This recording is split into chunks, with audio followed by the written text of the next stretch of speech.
de trás, que a gente não estava conseguindo naquele momento. Então, é a engrenagem que tem que rodar como um todo. Então, o time iria criar mais condições de ganhar, mesmo você tirando um camisa 9. Então, não é você tirar... Futebol não é uma coisa matemática. Então, a gente colocaria 10 atacantes e iria fazer gol. E não é isso. A gente tem um time até muito ofensivo, poucos jogadores de marcação. Se fosse só por isso, a gente tinha feito muitos gols em todos os jogos. Diniz, aqui no fundo, eu queria ouvir você sobre a negociação que o São Paulo fez com o Ajax pela venda do Antony. O que representa para você ter esse jogador até o meio do ano? Se isso merece talvez até uma conversa para talvez saber como ele está se sentindo. É uma negociação que envolve muito dinheiro. Ele sabe já tem um prazo de validade, né, a permanência dele aqui no São Paulo. Como é que um treinador lida com uma situação dessa com um jovem promissor? Não, para mim é tranquilo. O Antony está com a cabeça super boa. Ele já estava sabendo que isso poderia acontecer, então ele não foi pego de surpresa.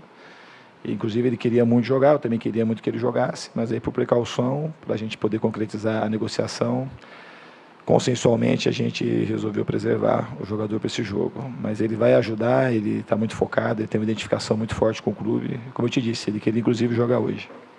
Fernando, boa noite. Boa noite. O que incomoda mais nesse momento? São 3 partidas sem vitória no Campeonato Paulista ou 3 partidas com erros de arbitragem na sequência?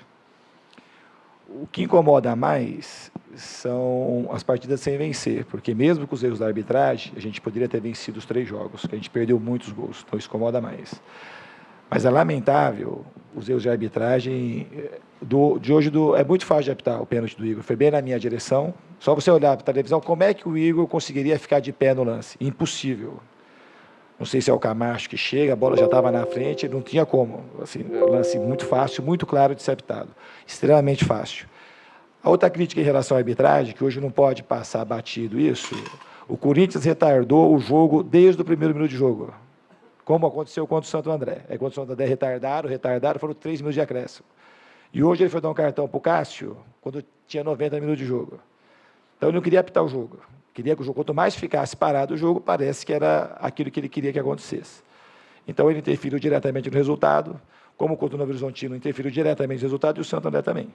Então, isso revolta, porque assim, são erros, e não foram erros difíceis, inclusive do Santo André.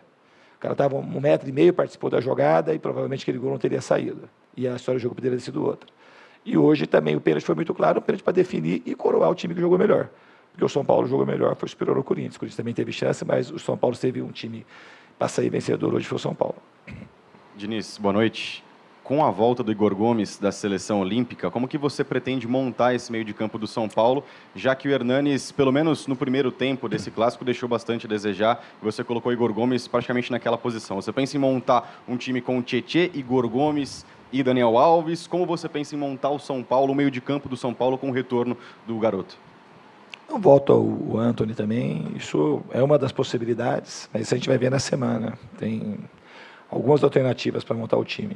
Essa é uma delas. Diniz, o Raí, ainda há pouco, disse que é preciso que haja uma mudança aí na política da arbitragem do Campeonato Paulista. Ele reclamou bastante, disse que o São Paulo está sendo cobaia de árbitros inexperientes e que precisa ser revista a política de arbitragem da federação. Eu ainda pergunto se o VAR faz falta no Campeonato Paulista. Nesses momentos aqui, nesses 3 jogos, o São Paulo fez muita falta. Muita falta. Fez pouca falta, não. A gente não sabe quanto custa, os recursos, mas a gente tem um quadro de bons árbitros aqui em São Paulo. Eu sempre elogio. Mas a maneira como foram escalados os árbitros, eu também vou um pouco na linha do Raí, que o critério, assim, a gente não dá para entender muito qual que é o critério. Um jogo, São Paulo e Corinthians, é o único clássico da rodada. Espera-se que você bote o melhor ou um dos melhores árbitros para apitar, porque é o que exige o jogo. Porque é um cara que vai determinar muita coisa na partida, como determinou. Foi determinante para o São Paulo não ser vencedor. Não foi só ele. Eu não gosto de colocar na arbitragem, mas assim, só que da maneira que foi determinante. Deixa eu te dar o pênalti, o jogo praticamente já tinha acabado. Pênalti fácil de ser apitado. Então tem que apitar o melhor. Se você errar com o melhor, é diferente. Então, assim, a maneira como estão sendo escalados também, para mim, é contestável. Fernando.